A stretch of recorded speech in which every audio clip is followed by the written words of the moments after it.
Hello दोस्तों, good evening, नमस्कार। कैसे हैं आप सभी लोग। तो एक बार फिर से स्वागत है आपका मेरे नए ब्लॉग में। और मेरे चैनल का नाम है पहाड़ी झलक। पहाड़ी झलक चैनल के अगले नए ब्लॉग में एक बार फिर से आपका स्वागत है। तो आज मैं आज के ब्लॉग की शुरुआत कर रहा हूँ शाम को लगभग 3:45 बजे से। तो अभी मेरी शाम के लिए सब्ज़ी काटने की प्रक्रिया शुरू हो गई है। वहाँ देखो विंसी बैठा हुआ है, आराम से बैठ रखा है विंसी, देख भी रहा है इधर मैं क्या कर रहा हूँ, क्या बोल रहा हूँ करके, क्यों बोल रहा हूँ करके, यहाँ देख भी रहा है। तो आज के जो हमारी शाम की जो सब्ज़ी है उसके कटने की शुरुआत मैंने कर दी है। तो सब्ज़ी हमारी बन रही है भाई आज। ये क्या है आप लोग मुझे बताना। ये बीन्स तो नहीं है, बीन्स नहीं है, ये बीन्स के तो छोटे पौधे होते हैं। ये या तो लोबिया है या राजमा है। तो यहाँ पर पेड़ में काफ़ी सारी बेल इसकी हो रखी थी, तो मैंने कहा इसकी सब्ज़ी बना के खाई जाए। तो मैं इसको तोड़ रहा हूँ बीन्स की तरह। किसी किसी में तो वो झाड़ जैसे हो गए हैं, अच्छे नहीं हो रहे हैं, टाइट टाइट हो रहे हैं, तो उनके मैं दाने निकाल ले रहा हूँ ऐसे। और जो कच्चे कच्चे हो रहे हैं उनको मैं तोड़ दे रहा हूँ बीन्स की तरह। तो ये पता नहीं लोबिया है कि राजमा है, पता नहीं क्या है। इनकी सब्ज़ी ऐसे तो खा ही सकते हैं मेरे ख्याल से। तो खाते नहीं खाते हैं आप लोग बताना, इनको कहते क्या है एक्चुअली मुझे पता नहीं है। देखो यहाँ से दिख रही है हमारी पूरी बाखली उधर। बहुत बड़ी बाखली नहीं है ये, तो 4 परिवारों की बाखली है। 2 परिवार उधर जो बेलें दिख रही है पेड़ों में, उसके पीछे 2 परिवार उधर रहते हैं। तो कैसा लग रहा है हमारा यहाँ का व्यू देखो। ज़्यादातर मकान अभी पुराने हैं, लोगों ने छोड़ दिए हैं, इधर उधर चले गए हैं। तो आप लोगों का क्या चल रहा है। मेरा तो भाई सुबह से शाम तक, जैसे सुबह लगभग 5:30-6 बजे हम लोग उठ जाते हैं। उसके बाद अपना नहाना धोना, साफ़ सफाई, फिर उसके बाद खाना पीना, नाश्ता वगैरह होता है सुबह का। उसके बाद चले जाते हैं ड्यूटी। उसके बाद दिन में 1:30-2 बजे आते हैं, फिर से अपना खाए पिया और थोड़ी देर रेस्ट करे, सो गए। सोता तो कम ही हूँ दिन में, यानी कि थोड़ा रेस्ट कर लिया। उसके बाद थोड़ा अपना छोटा मोटा जो घर का काम है वो काम किया। अभी फिर मेरे शाम को सब्ज़ी बनाने की जो प्रक्रिया है, बनाती तो ईजा ही है, पर मैं थोड़ा सा आजकल पापा घर पे नहीं हैं, उनकी तबीयत ख़राब है। नहीं तो सब्ज़ी वगैरह वही काटते थे, तो वो आजकल है नहीं घर पे, तो इसलिए सब्ज़ी वगैरह काट के थोड़ा सा मैं रख देता हूँ। तो फिर बाद में अभी ईजा घूमने के लिए गई है रोड में, बाद में आती है तो फिर सब्ज़ी वगैरह, सब्ज़ी रोटी ईजा ही बनाती है। आप लोग देख रहे होंगे आज मेरे बाल ऐसे क्यों हो रहे हैं। तो मेरे सर में हो रहा था बहुत ज़्यादा डैंड्रफ। तो मैंने डैंड्रफ थोड़ा कम हो इसके लिए, खुजली लग रही थी बहुत, तो मैंने लगा रखा है नींबू, कागजी नींबू का रस लगा रखा है, काट के उसको घिस रखा है थोड़ा सा।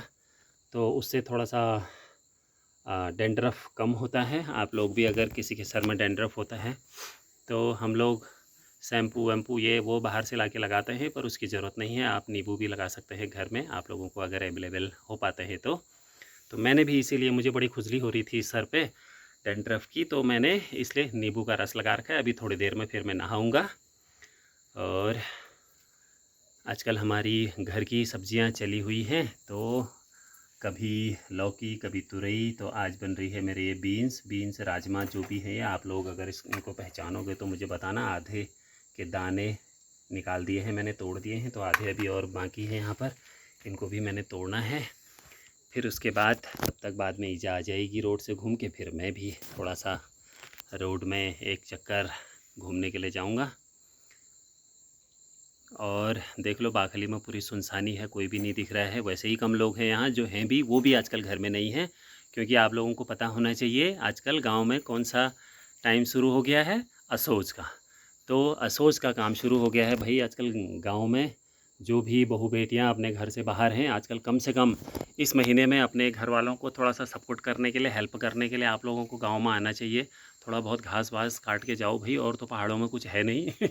असोज का मतलब पहले, यानी जो असोज का काम है वो, उसको असोज इसलिए कहते थे क्योंकि उसमें एक साथ बहुत सारे काम होते थे। क्योंकि अनाज वगैरह भी समेटना होता था खेतों से, एक साथ पकता है, सारी दालें हैं, मडुआ है और धान है, बहुत सारी चीज़ें, फिर घास भी काटनी होती थी, तो बहुत सारा काम एक साथ होता था, इसलिए उसको असोज कहते हैं। तो आजकल तो असोज के नाम से सिर्फ क्या है, घास। और वो घास भी वही लोग काटते हैं जिन्होंने थोड़ी सी गाय या भैंसें पाल रखी हैं। हमारा तो ऐसा भी कुछ नहीं है, सब कुछ छूट गया है अब, तो कोई और काट लेते हैं वो घास को। तो आप लोगों जो बाहर रहते हैं आप लोग, अगर आपके घर में गाय भैंसे हैं, कोई रहता है आपके घर में, तो आप लोगों को जाना चाहिए घर में, थोड़ा-सा आजकल अपने घर वालों को हेल्प करनी चाहिए, थोड़ा-सा घास-वास काटने के लिए जाओ भाई गाँव में। ख़ास तौर से बहुएँ जो हैं आजकल, जो शहरों में रील्स देखने में मस्त हैं। हालाँकि ऐसा तो नहीं है, ये तो बस मज़ाक की बात है। हाँ, वो भी अपने काम से, कोई अपने बच्चे पढ़ा रहा है, कोई नौकरी के लिए गए हैं, कुछ न कुछ बिज़ी हैं अपने कामों में। ये है कि आजकल अगर आपके घर में कोई रहते हैं तो उनको हेल्प करने के लिए आप थोड़ा-सा इस असोज के महीने में, क्योंकि गाँव में सबसे इम्पोर्टेंट टाइम होता है अभी का, सबसे ज़्यादा बिज़ी रहने वाला, गाँव की महिलाओं के लिए सबसे ज़्यादा कठिन जो काम होता है पूरे साल भर में, वो असोज का ही रहता है। तो इस समय आप लोग थोड़ा-सा अपने पहाड़ों में, अपने खेतों को थोड़ा-सा देखने के लिए, थोड़ा उनके दर्शन करने के लिए और अपने दर्शन कराने के लिए पहाड़ों को, थोड़ा-सा आप जाएँ और थोड़ा बहुत काम करें, आएँ पहाड़ों में जाके थोड़ा-सा देखें। कितने मुश्किल में आजकल महिलाएँ होती भई, उनको दिन भर खाने का टाइम भी नहीं होता है। तो ये है भई हमारे पहाड़ों की अ, जो पहाड़ों का जो काम-धाम है, इस प्रकार से चलता है। तो आगे भी आप मेरे ब्लॉग में बने रहना और ब्लॉग को शेयर और लाइक करते रहना। आगे फिर आपको पहाड़ी ब्लॉग में कुछ नया आगे देखने को लिए अगले दिन मिलेगा। चलो फिर से मिलेंगे अगले ब्लॉग में। Okay, bye bye.